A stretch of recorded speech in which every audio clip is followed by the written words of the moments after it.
Bismillahirrahmanirrahim. Assalamualaikum warahmatullahi wabarakatuh.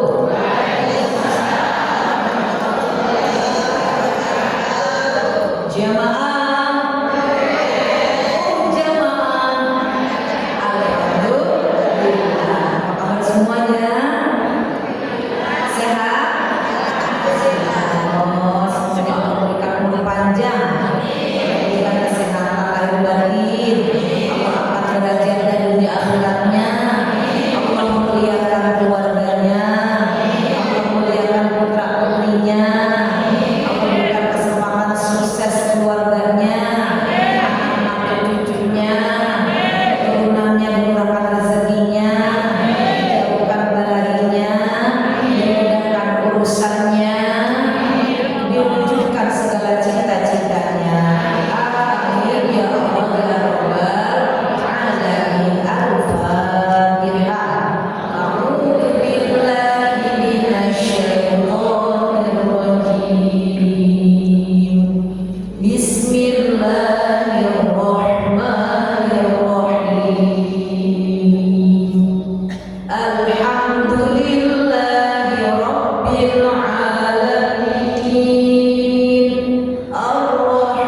Bismillahirrahmanirrahim.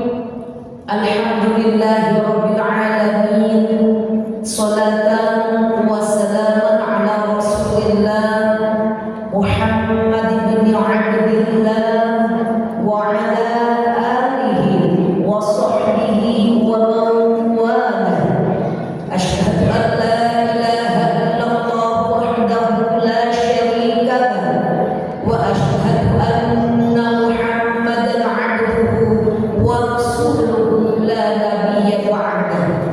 Allahumma shalli ala sayyidina Muhammad wa ala ali sayyidina Muhammad.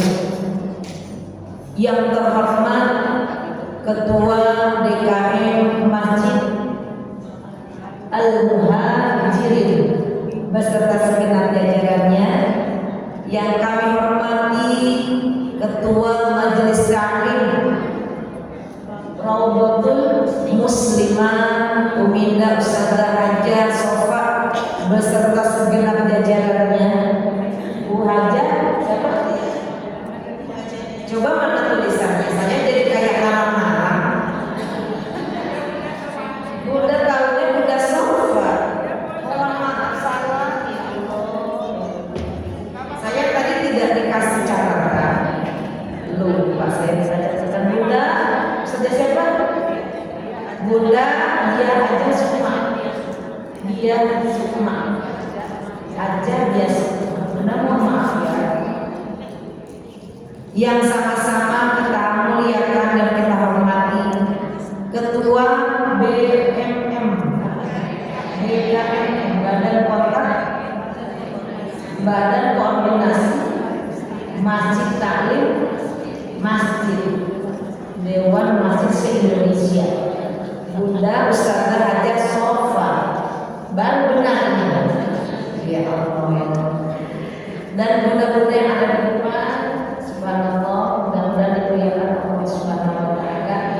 Mohon maaf kiranya bunda salah dalam mengucapkannya.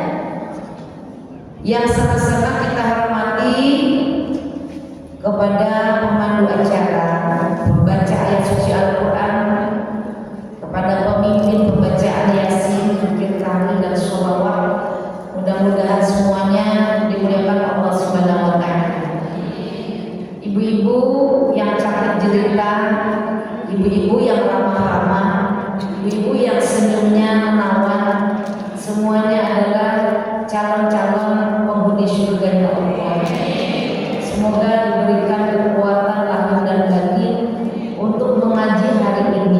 karena setan akan selalu menggoda, akan membisikkan ke mata jadi ngantuk, ke kuping kadang-kadang jadi blank, ya, ke pantat kadang-kadang pegel, ke kaki jadi pegel, nah bahaya memang ya.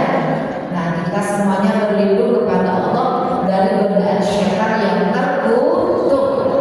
Bunda-bunda yang cinta, ada anak-anak juga ya yang sangat mudah cintai. Ada berapa anak-anak nih? Ada berapa anak yang ikut ngaji? Ada berapa anak? 1, 2, 3. Ya Allah, pintar-pintar. 4. Ibu-ibu, anak-anak yang ikut ngaji ini adalah merupakan edukasi pendidikan. Pendidikan keimanan secara sadar dan secara tidak langsung anak akan meniru apa yang dilakukan oleh orang tuanya. Karena itu kalau di pengajian ada anak-anak, biarkan anak-anak menikmati. Anak-anak memang dunia anak-anak. Kalau ada musik sedikit-sedikit nggak usah risih, ya, karena mereka bilang ini bukan dunia aku. Tapi aku ditinggal mama, ditinggal ibu di rumah sendirian nggak mau, jadi ikut aja. Nah ya, jadi kalau ada anak-anak apa-apa berkah, insya Allah akan menempel. Karena saya juga dulu begitu, suka dibawa sama mama ke pengajian, ikut sama bapak ke pengajian. Akhirnya lama-lama senang dengan pengajian ibu, senang dengan banyak orang, senang bertemu dengan nenek-nenek, dengan emak-emak. Iya, jadi gaulnya saya sudah besar bukan dengan anak remaja. Gaulnya saya waktu kecil dari SD dengan nenek-nenek. Lebih banyak yang kenal nenek-nenek kepada saya daripada teman saya. Karena ibu saya suka ngajak-ngajak saya ke pengajian. Akhirnya lama-lama terinspirasi, pengen jadi guru ngaji gitu. Dari pengen guru ngaji, bapak ngajarin ngaji. Akhirnya jadi guru ngaji. Dan saya sudah memilih hidup saya, mendedikasikan hidup mati saya ngajar dan belajar. Udah itu aja, nggak neko-neko. Saya nggak punya ambisi, saya nggak punya keinginan muluk-muluk. Pokoknya mah pagi ngajar, siang ngajar, sore ngajar, malam ngajar. Ada waktu kosong, saya belajar.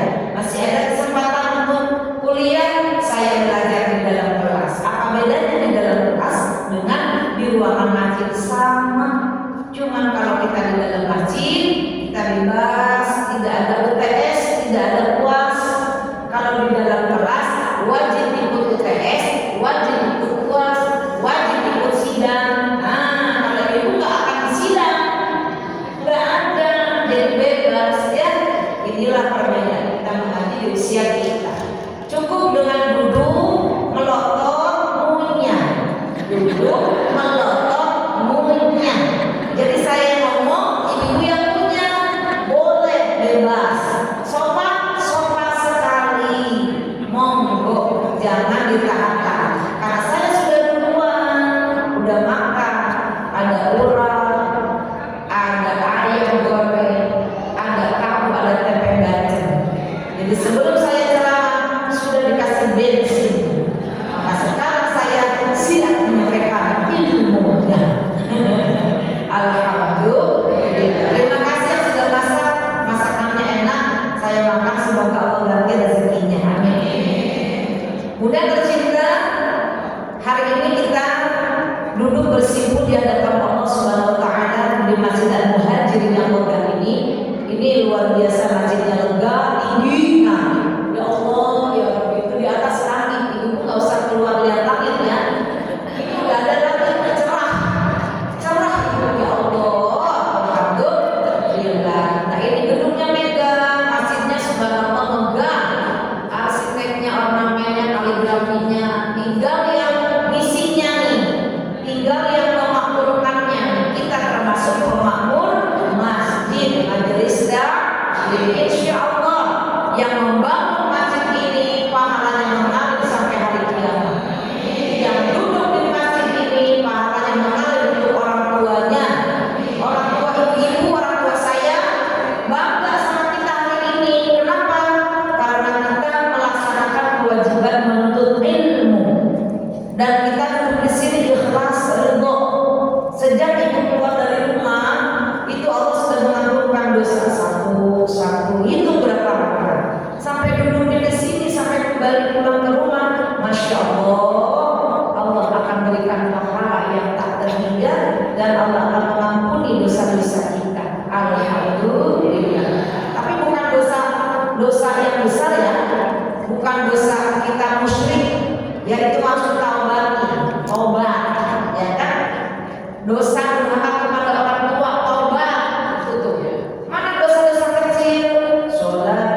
Belum tentu bulan depan bisa ketemu lagi.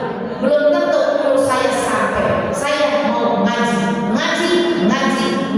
Bismillahirrahmanirrahim. Berangkat, itulah tandanya orang yang memiliki kecerdasan. Berarti mudah semua yang ada di situ cerdas. Ya, alhamdulillah. Makanya kecerdasan itu harus diasah.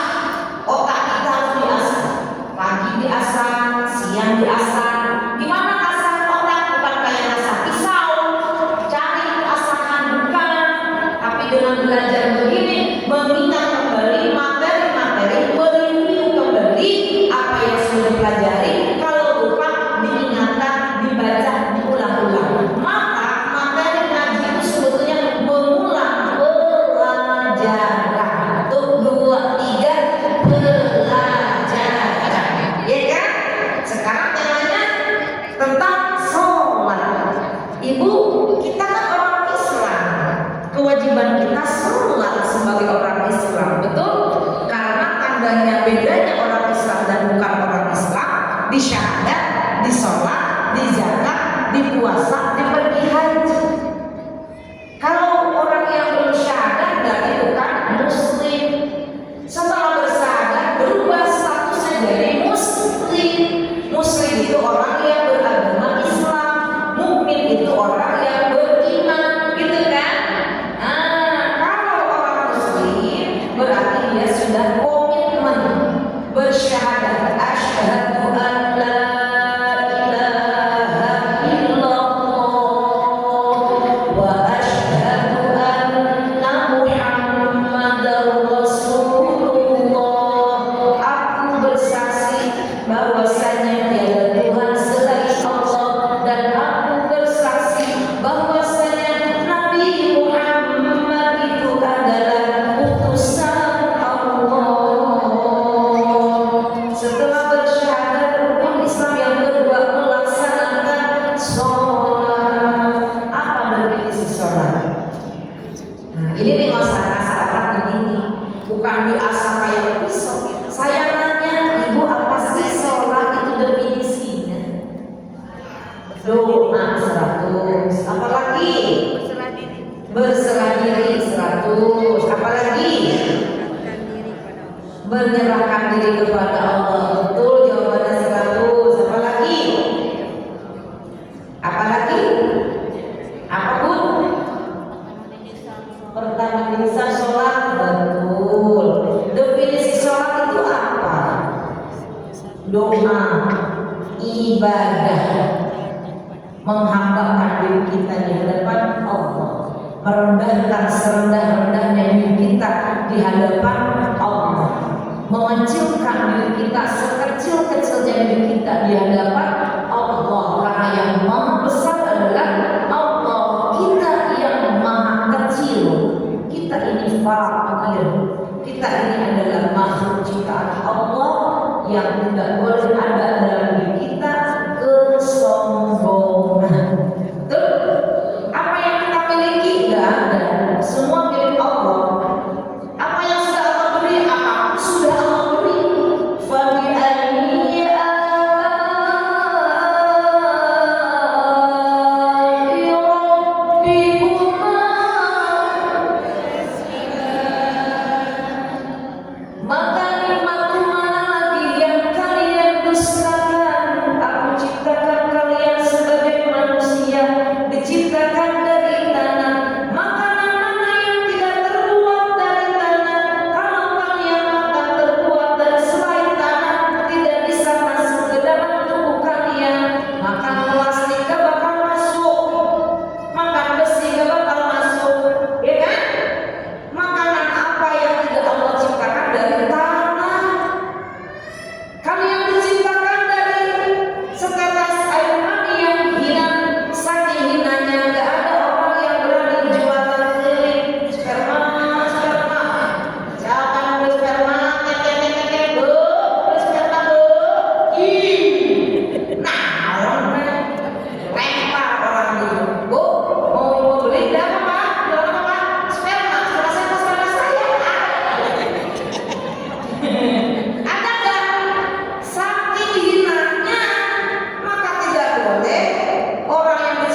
surah Al-Isra ayat 1. Bismillahirrahmanirrahim.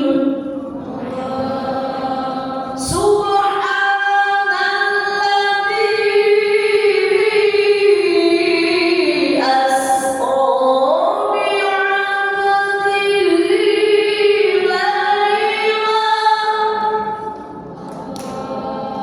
laylan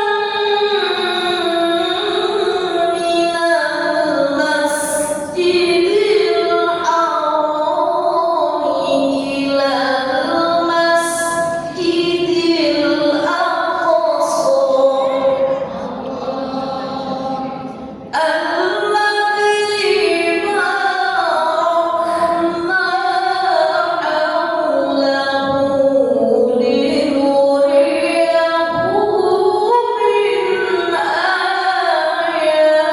min ayatina innahu huwas samiul basir.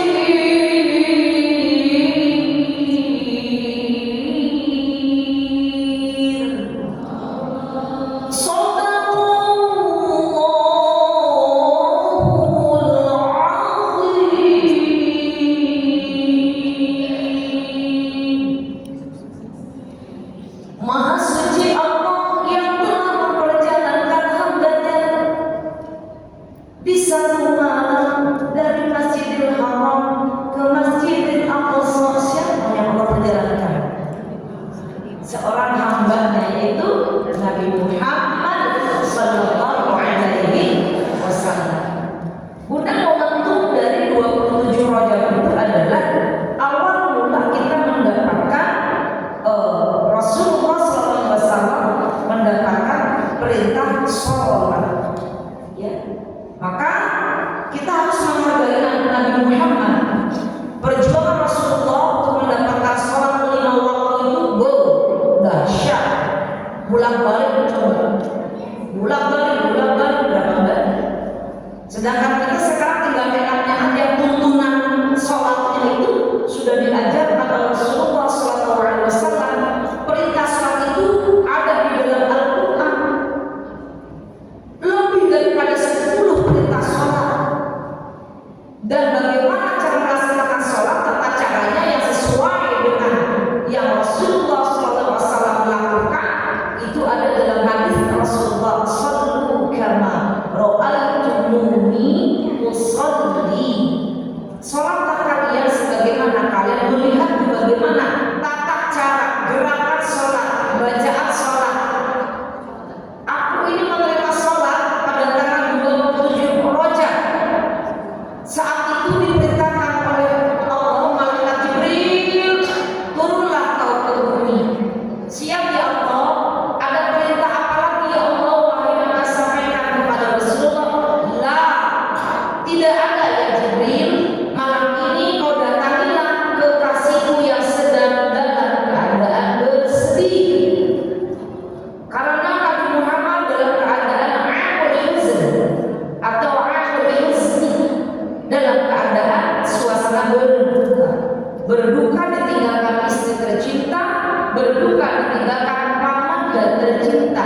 Yang dua orang itu sangat berpengaruh dalam perjuangan dakwah Rasulullah sallallahu alaihi wasallam menyebarkan agama Allah, mengajak orang-orang yang belum masuk agama Allah untuk memeluk agama Islam, bertuhankan Allah Subhanahu wa taala. Nah, setelah wafat orang-orang kafir semakin berani untuk melancarkan daripada kejahatan-kejahatannya dan menghalang-halangi dakwah Rasulullah sallallahu alaihi wasallam. Sampai Nabi mau hijrah, mau pergi menyelamatkan diri ke Taif, ternyata ada penyelundup orang-orang kafir. Sebelum Nabi nyampe ke Taif, ada yang masih tahu ke pemimpin Taif nanti akan ada datang namanya Muhammad mau ke sini. Dia orang yang sudah menyesatkan, katanya begitu. Maka ketika Nabi datang, tidak ada alasan yang menurut kita kenapa Nabi datang langsung dilempar batu. balik lagi buta karena ada penyusup yang datang sebelumnya memberitahu kalau Nabi akan datang. Tidak ada angin, tidak ada hujan, kan kalau tidak ada penyusup Nabi pasti akan datang diterima seperti warga masyarakat Madinah kan gitu. Makanya Nabi setelah terhimpit, setelah terdesak, diboikot, sahabat-sahabat banyak yang wafat, banyak yang dibantai oleh orang kafir. Nabi diperintahkan untuk menyetop dakwahnya. Nabi diperintahkan oleh Allah untuk berhijrah. Abu Bakar As-Siddiq, Umar bin Khattab, Utsman bin Affan, Ali bin Abi Thalib, Fatimah, dan seluruh sahabat yang masih ada kemudian hijrah dari Mekah ke Madinah. Itulah mengapa Nabi itu saat itu memang hijrah ke Madinah. Tetapi perintah daripada sholat ini adalah ketika Nabi masih berada di Mekah, ya.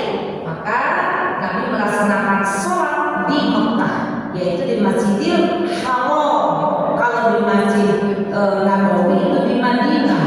Nabi dilahirkan di Mekah, wafat di Madinah. Kalau di Mekah ada Ka'bah, kalau di Madinah ada maqam baginda Rasulullah Sallallahu Alaihi Wasallam. Sholat di Madinah 1000 rakaat, sholat di Masjidil Haram 100.000 pahalanya kali lipatnya. Maka Nabi saat itu dibangunkan ketika tidur di depan Ka'bah dalam keadaan bersedih. Nabi dibangunkan, datanglah malaikat Jibril. Assalamualaikum ya Rasulullah, ya Habibullah. Waalaikumsalam. Lah ada malaikat Jibril. Bangunlah Rasulullah. Wahai malaikat Jibril, ada apa gerangan? Ada perintah apa yang Allah akan sampaikan untukku? Engkau datang ke sini berdua dengan siapa? Boleh kenalan? Iya, ini malaikat Mikail. Itu apa yang diikat? Itu adalah buruk. Buruk itu apa? Kendaraan diambil dari surga untuk menghantarkan berjumpa dengan Allah. Ada apa ya Jibril? Saya berjumpa dengan Allah. Allah perintahkan malam hari ini aku akan mengajakmu untuk berjumpa langsung dengan Allah Subhanahu wa Ta'ala. Allah benar Jibril, iya. Tetapi sebelum kita naik berjalan menuju Allah, Allah perintahkan agar aku membelah dulu dadaku ya Rasulullah, seperti dulu pernah aku lakukan waktu kau masih kecil. Aku belah dadamu ketika aku dalam masa 10 hari baru Sa'adiyah, kau sudah membelah kami main-main, maka aku belah dadamu di usia 4 tahun. Dan sekarang aku akan membelah dadamu agar seluruh jiwa ragamu bertambah bersih, bukan engkau tidak suci, tidak bersih, tetapi menghadap Allah yang Maha Suci. Allah perintahkan untuk kembali membedah dadamu, membersihkan isi hatimu, jantimu, dan aku akan isi dengan iman, ilmu, dan hikmah. Lakukan ya Jibril. Nabi ditidurkan, kemudian Jibril proses membelah dada Rasulullah dengan cara malaikat Jibril diangkat hati Rasulullah. Ya Mikail, ambilkan air Zam-Zam. Diambil air Zam-Zam dengan menggunakan hujan dari surga, dibersihkan hati Rasulullah, dibersihkan dari sifat-sifat kotor. Akhirnya diberikan iman, ditambahkan ilmu dan hikmah, ditutup disimpan ke tempatnya, ditutup kembali. Barulah ya Rasulullah, prosesnya sudah selesai, silakan berwudu. Apa ini ya Jibril? Setelah berwudu kita akan melaksanakan sholat. Baik, berwudulah Rasulullah dengan air Zam-Zam. Maka Nabi diambil oleh malaikat Jibril dan malaikat Mikail. Silakan ya Rasulullah, pimpinlah kau menjadi imam untuk seluruh malaikat yang ada di Masjidil Haram. Akhirnya setelah Nabi memimpin sholat 2 rakaat, kemudian malaikat Jibril menyampaikan, ya Rasulullah, silakan naik buruk. Buruk ini adalah makhluk Allah yang diciptakan, yang tempatnya di surga. Sebelum Allah memerintahkan malaikat Jibril, dipanggil dulu malaikat Jibril. Ya Allah, wahai Jibril, aku ingin berjumpa langsung dengan kekasihku. Kekasihku Nabi Muhammad sedang dalam keadaan berduka. Aku ingin menghiburnya. Aku ingin berjumpa dengannya. La tahzan innallaha ma'ana. Aku bersamanya. Maka Jibril bertanya, ya Allah, Nabi Muhammad itu diciptakan dari manusia, tidak punya saya. Ada ruh, ada jasad. Kalau malaikat kan tidak ada jasadnya dan cahaya.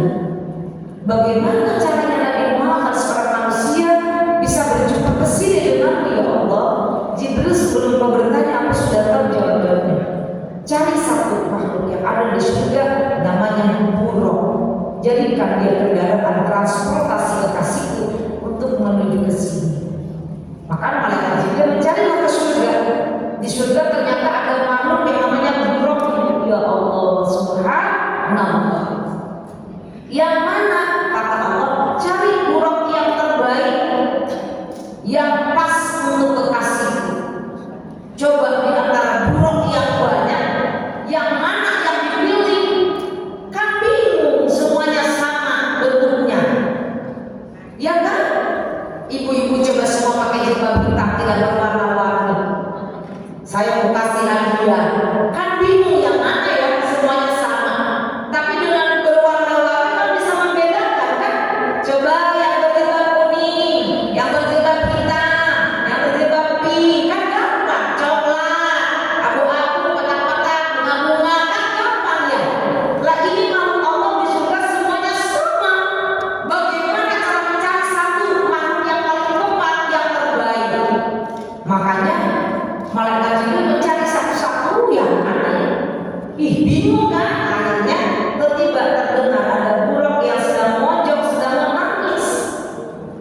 Kok ada suara tangisan gitu? Mungkin kalau kata bahasa kita ya, karena kalau bahasa Malaysia juga nggak bisa kan. Akhirnya dihampirilah, wahai buruk, kenapa kau menyendiri sendiri yang mojok nangis? Kenapa nangis? Itu teman-teman kamu gak ada yang nangis. Kenapa kau nangis ya buruk? Ya Jibril, kasih tahu gak ya? Kasih tahu kan saya tanya. Sesungguhnya wahai Jibril, saya ingin menangis sejak mendengar pertama kali Allah menyampaikan informasi bahwa kelak akan ada manusia yang aku ciptakan paling mulia di muka bumi, namanya Muhammad, akan berkunjung ke surga. Aku penasaran yang mana sosok Muhammad itu wahai Jibril. Bidadari sudah menyulam dari benang, dari emas terbuat dari surga. Itu bidadari sedang menyulam jubahnya untuk Rasulullah datang berkunjung ke surga. Saya itu penasaran seperti siapa, seperti apa, sebegitu mulianya. Dari sekian manusia penciptaan hanya satu yang diperbolehkan, diizinkan akan berkunjung ke surga. Sejak saat informasi itu saya merindukan nama Muhammad. Saya ingin berjumpa juga. Seperti apa? Penasaran saya juga. Maka saya merindu pada Muhammad. Gak mungkin dia bukan pilihan Allah. Saya menangis, saya rindu Jibril, rindu.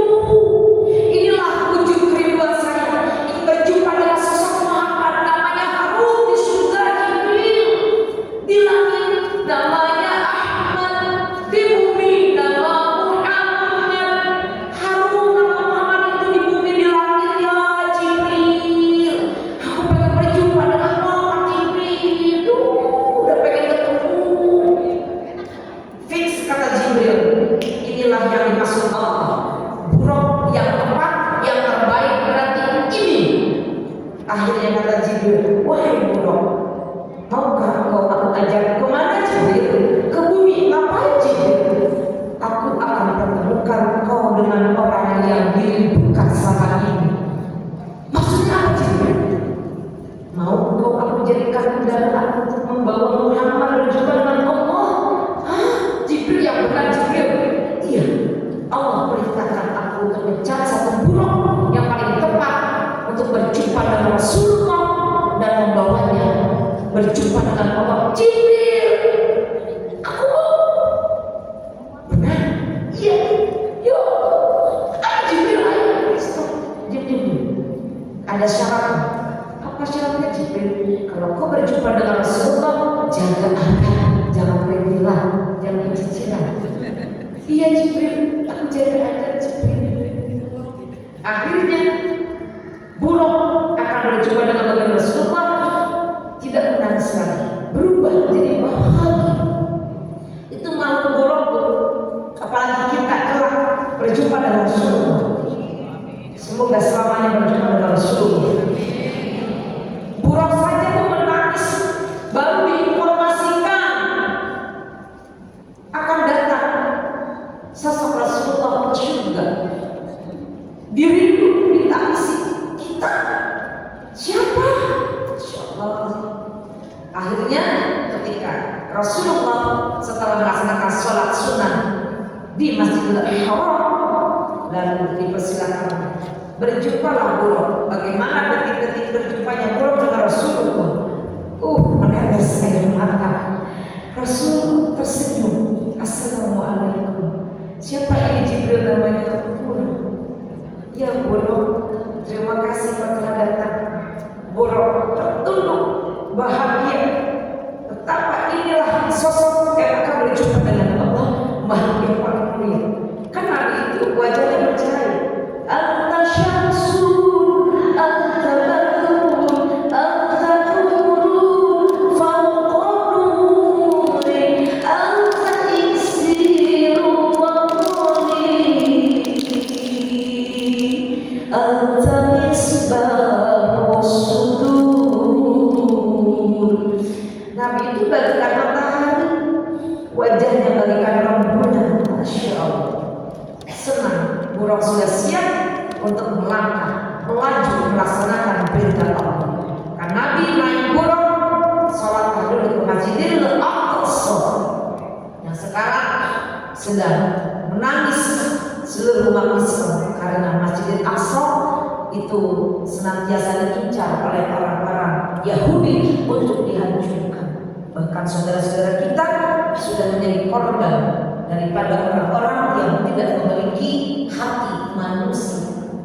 Mudah-mudahan Allah jaga lindungi Masjidil Aqsa, dan semoga suatu saat kita bisa berkunjung ke Masjidil Aqsa. Amin ya Allah ya Rabbal alamin. Setelah sholat di Masjidil Aqsa, kemudian Allah mengajar, memerintahkan kepada malaikat Jibril. Jibril ajak lagi.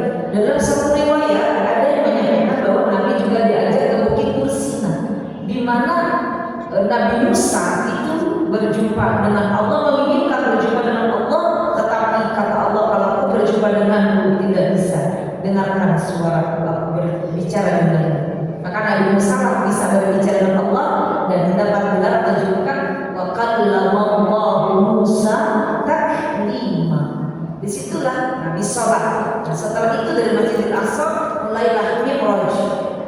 Isra itu perjalanan pada suatu malam, hanya satu malam. Dan Mi'raj adalah naiknya Nabi dari Masjidil Haram, Masjidil Aqsa sampai ke Sidratul Muntaha. Sebelum sampai Sidratul Muntaha, Nabi diberikan oleh Allah izin untuk berjumpa dengan para nabi yang berada di masing-masing tingkatan langit. Di langit pertama Nabi berjumpa dengan Nabi Adam alaihi salam. Assalamualaikum ya Rasulullah, marhaban ya Rasulullah. Selamat datang anakku tercinta. Inilah sosok ayahmu, orang tuamu yang diciptakan sebagai manusia pertama. Nabi Adam menyampaikan salam dan sholawat kepada Rasulullah Sallallahu Alaihi Wasallam. Nah, di langit kedua berjumpa lagi bukan pintu langit kedua, penghuni langit kedua adalah Nabi Isa alaihi salam. Dan Isa belum wafat, masih ada di langit kedua. Jadi itu benar adanya. Karena yang salib itu bukan Nabi Isa, tapi musuh Allah. Di langit ketiga berjumpa dengan Nabi siapa? Di Nabi Yusuf alaihi salam. Di langit keempat berjumpa dengan Nabi Harun alaihi salam. Di langit ke kelima berjumpa dengan Nabi. Nabi siapa? Langit kelima. Nabi siapa? Nabi siapa? Ayo, Nabi siapa? 100.000. Nah ini kan saya bilang mengaji itu mengulang. Ini diulang-ulang tiap tahun karena udah setahun jadi lupa. Maka saya kasih hadiah. Di langit kelima berjumpa dengan Nabi siapa? Hah? Nabi? Oh, ayo coba, ayo kita ngaco, coba lihat. Nabi Musa di langit keberapa? Langit keberapa? Nabi Musa kan langit ke-6. Nabi Idris. Yang pertama Nabi Adam, yang kedua Nabi Isa, yang ketiga Nabi Yusuf dan ya, tidak masalah. Yang keempat Nabi apa? Nabi siapa? Coba lihat. Ayo, 4 siapa?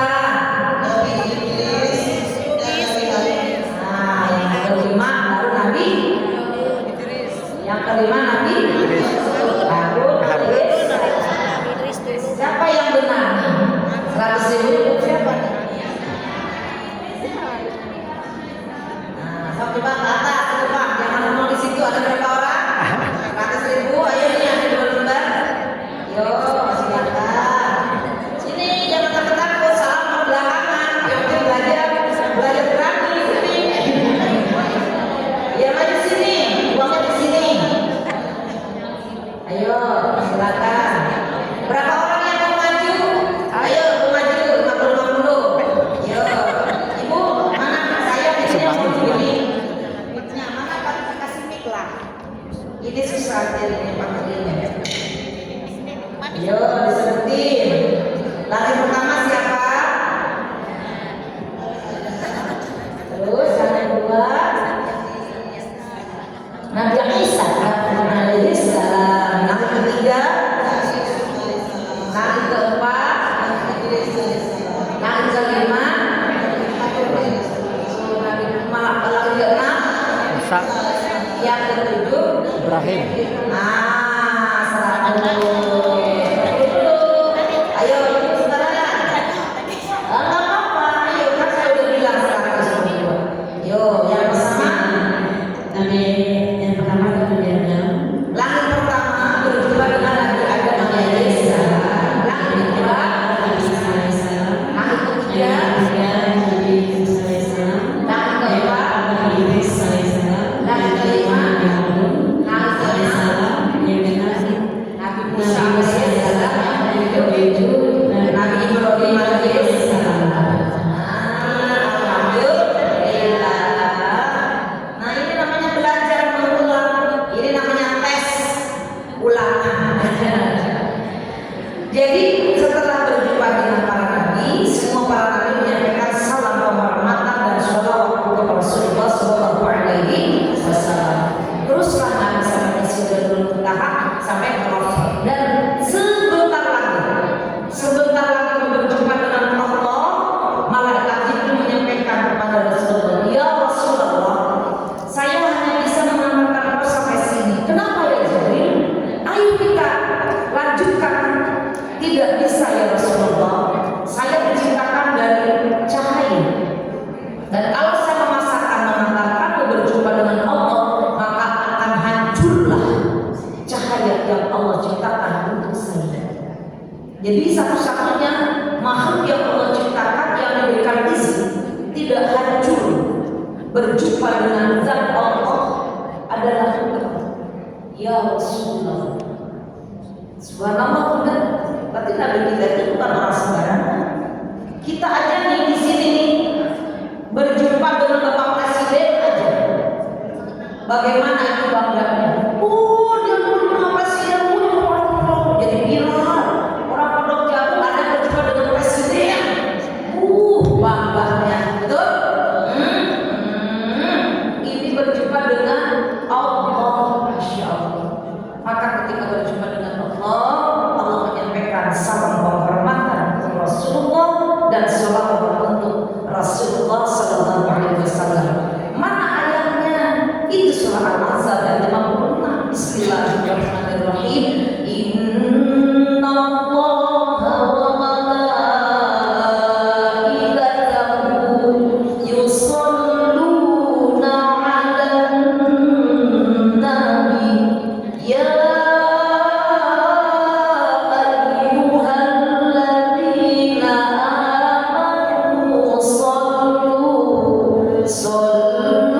alaihi wa sallimu taslima.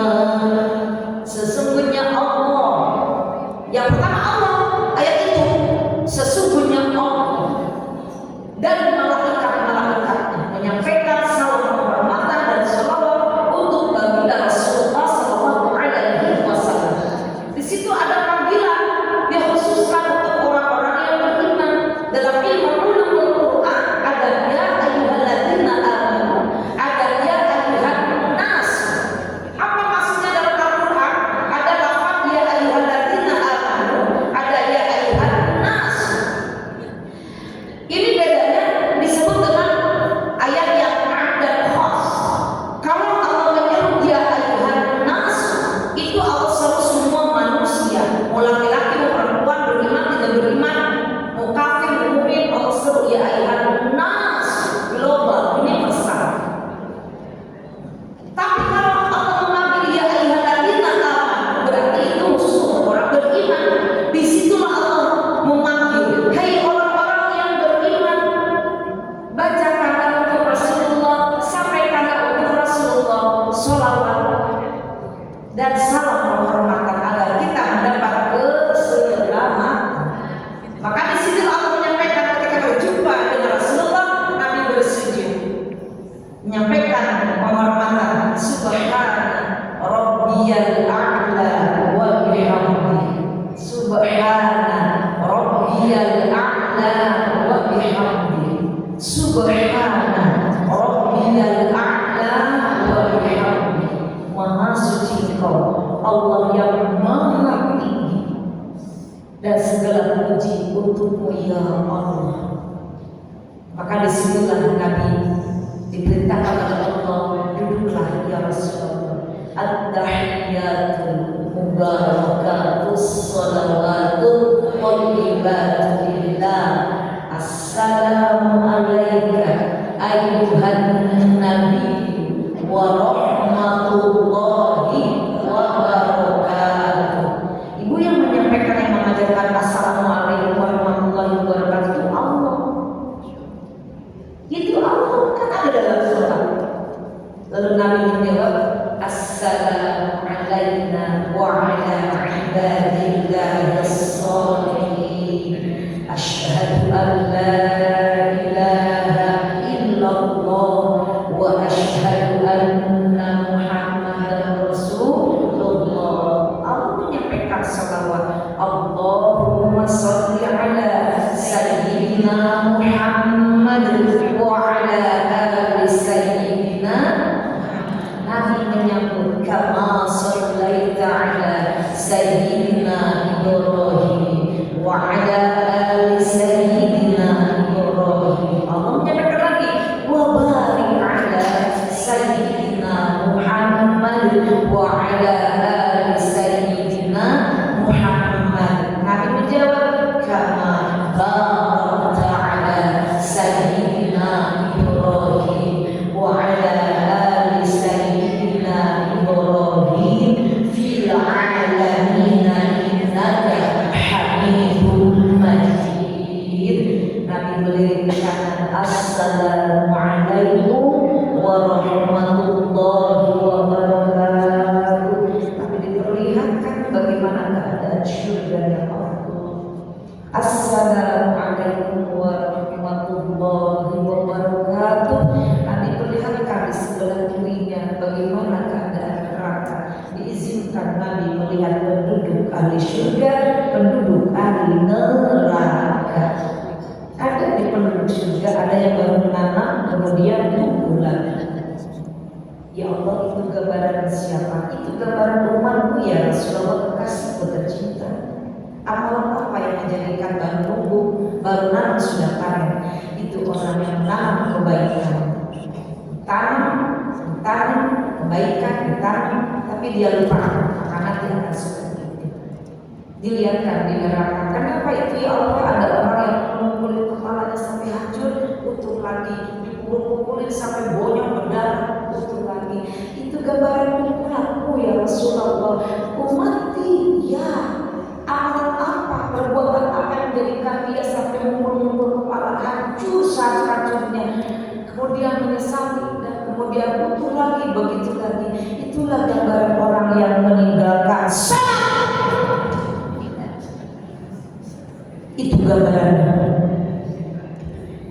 Jangan main-main dengan sholat. Nabi sudah melihat penduduk alam neraka mukul-mukulin kepalanya sampai hancur hancurnya karena meninggalkan sholat.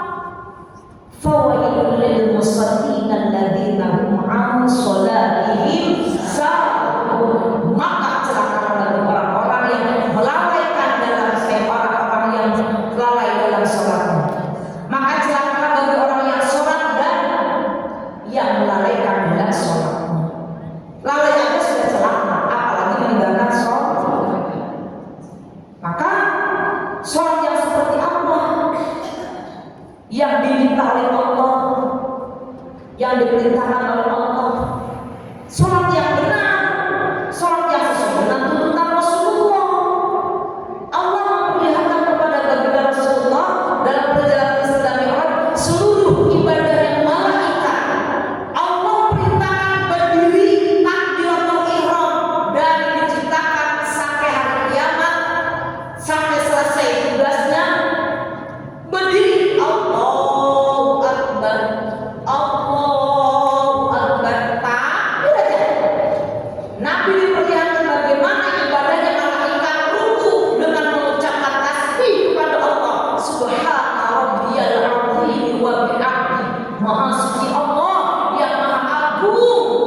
dari Al-Quran, itu bahasa Arab, itu balaghah, itu dari Al-Quran. Ilmu ulumul hadis, ilmu hadis, itu dari cabang dari ilmu ulumul Quran, merujuk untuk mempelajari Al-Quran. Maka kalau misalkan seorang fasih tidak menemukan ayat Al-Quran tafsirannya, dicari dalam hadis Nabi. Ada yang menjelaskan dalam hadisnya tentang ayat ini. Tidak ketemu dalam hadis Nabi, dalam qaul sahabat. Tidak ditemukan dalam qaul tabi'in, begitu para sahabat. Nah, itulah yang menjadikan kita sekarang bisa sholat, tahu rukun sholat, tahu makruhnya sholat, tahu yang membatalkan sholat. Dari mana? Spesifikasi dalam Al-Quran tidak ada. Dalam Al-Quran adanya seperti wudhu, ya, basuhlah mukamu, kedua telapak tanganmu, rambutmu dan kakimu. Tapi kenapa dalam wudhu ada cuci tangan? Ada nggak dalam Al-Quran cuci tangan? Nggak ada. Ada nggak kumur-kumur? Nggak ada. Nah, adanya ilmu fikih, cabang dari ilmu ulumul Quran. Disepakati para ulama. Nah, jadi sahabat melihat, oh, Nabi bicara sholat seperti itu, niatnya seperti itu, rukunya seperti itu, sujudnya seperti itu, bacaannya seperti itu. Oh, lalu diikuti oleh para sahabat. Sahabat mengajarkan kepada tabi'in, muridnya sahabat namanya tabi'in. Tabi'in ketemu sahabat punya murid namanya tabi'un tabi'in. Tabi'un tabi'in punya lagi murid, ulama-ulama, sampailah menyebar kepada kita.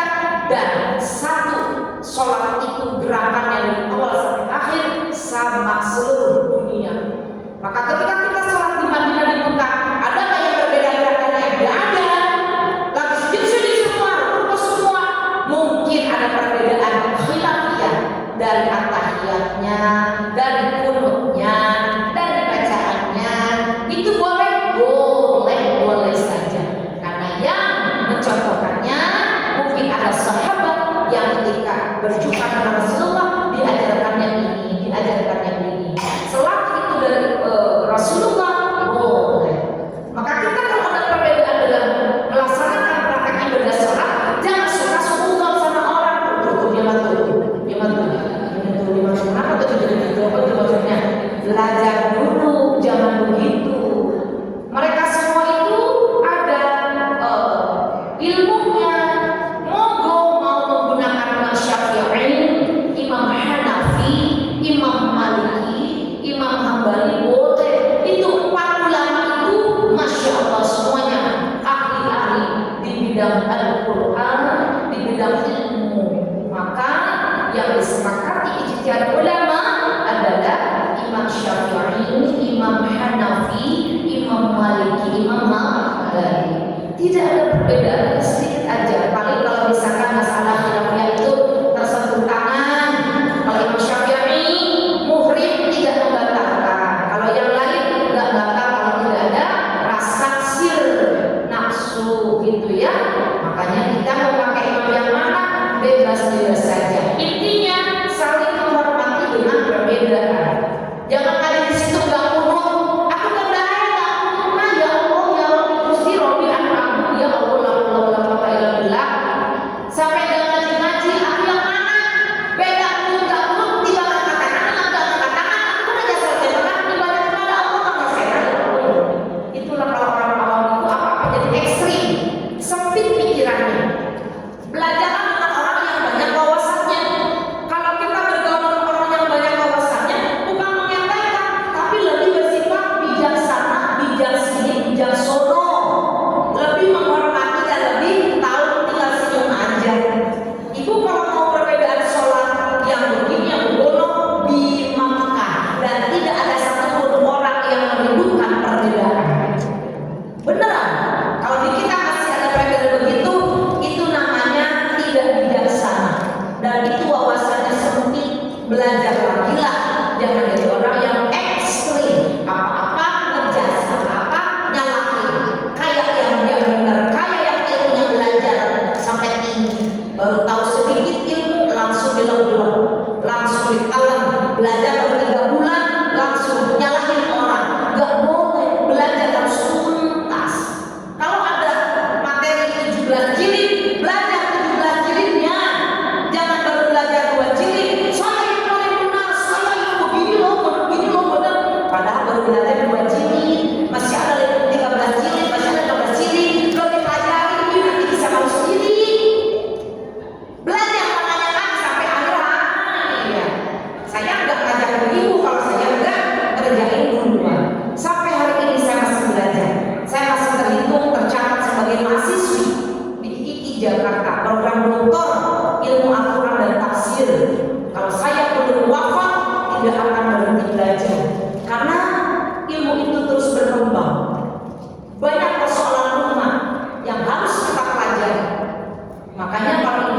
masjid ngeri kalau berani-berani memberikan fatwa. Saya aja yang berkata belajar berani memberikan fatwa. Tapi kita sudah punya pedoman.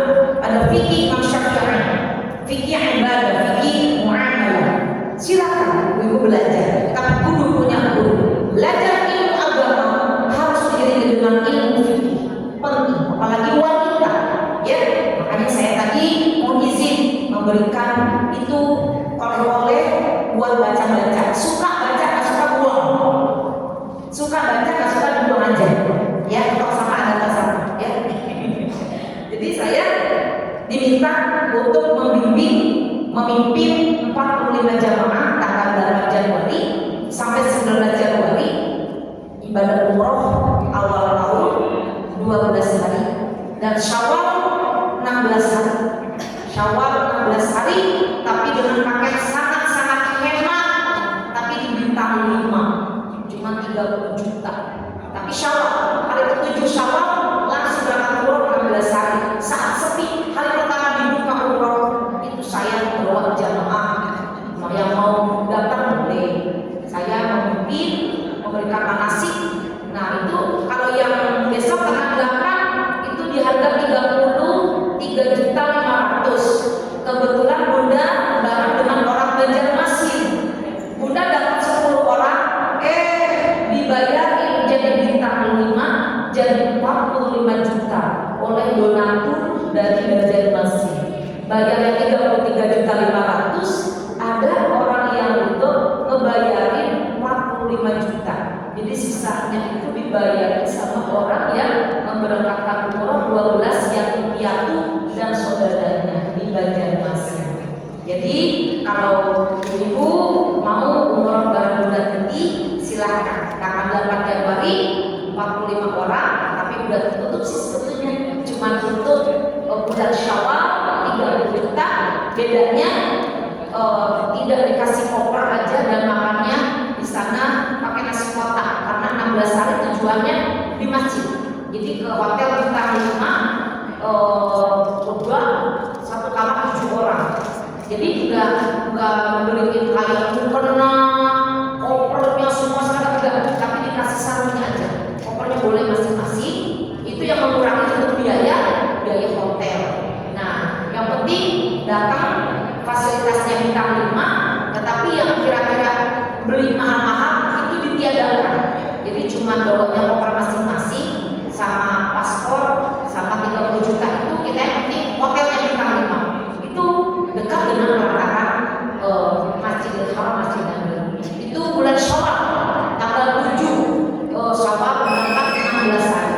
Nah, ibu bagi yang mau silakan daftar ke Bunda, itu nomornya masih itu.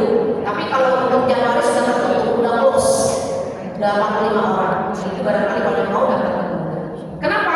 Karena kita pengen ibadah yang nyaman, pengen ibadah yang enak dengan sesuai sholat yang mengajarkan Rasulullah Shallallahu Alaihi Wasallam. Bunda, mari kita jaga sholat kita dimulai dari wudhu. Yang pertama wudhu yang harus kita jaga, ya. Karena wudhu itu penting menentukan khusyuk atau tidaknya sholat. Jangan sampai wudhunya asal-asalan. Apalagi udah demi pasti udah demi dari hajatan bilang baju susah tiba ke sini sampai sini. Makanya kalau pakai baju yang bisa dikancingnya dibuka, yang ada settingnya, di baju mati dijahitnya segini, jadi cuci tangan sampai sini doang. Di dalamnya udah sampai sini. Nah, munculin kaki lagi wudhu, dicuci sampai atas mata kaki. Nih jari-jarinya bersihin, kecuali suka pakai kaos kaki kan. Ini mah masukin kurang benar itu gosok hidung, baca doanya. Nih air di sini gimana tempat punya rambut. Nah, Allah ciptakan jari 5 sesuai dengan wajah masing-masing, ukuran wajah masing-masing. Saya segini, emang ini ukuran segini, ini kan gayung. Air muncul, kita itu gayung. Allah udah berikan gayung di tangan kita. Nih segini udah ukuran segini, penuh. Itulah untuk mengalirkan air semenjak punya ke rambut. Tuh lihat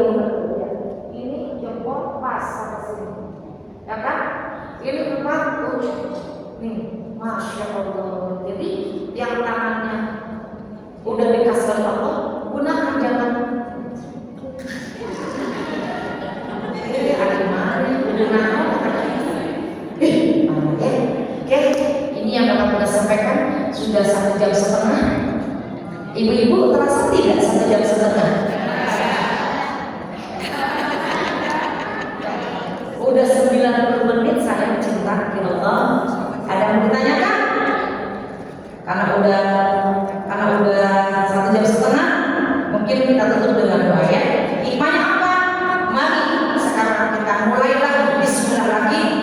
Baguskan sholat kita dimulai dari tohar, dari bersuci, dari hadas kecil dan hadas besar. Jangan sampai kita meninggalkan sholat, jangan sampai kita pulang dengan sholat, karena amalan yang akan dihisab di yaumul qiyamah betul kata Bunda tadi adalah sholat. Bagus sholatnya, bagus amalan yang lainnya.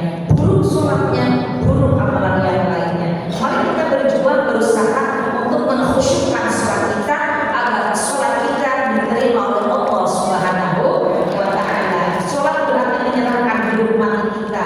Qul inna sholati wa nusuki wa mahyaya wa mamati lillahi rabbil alamin. Pasrahkan hidup mati kita kepada Allah. Sujud adalah merupakan bentuk ketawaduan kita, ketaatan kita, kepatuhan kita kepada Allah, dan bentuk rasa syukur kepada Allah. Mari kita menjadi hamba Allah yang pandai bersyukur dengan rajin dan menjaga sholat kita. Adanakum wa iyyakum ajma'in wa wallahu muwaffiq ila aqwamit thoriq wa billahi taufiq wal hidayah wal 'afwu minkum. Wassalamu alaikum warahmatullahi wabarakatuh. Baik, kita berdoa ya.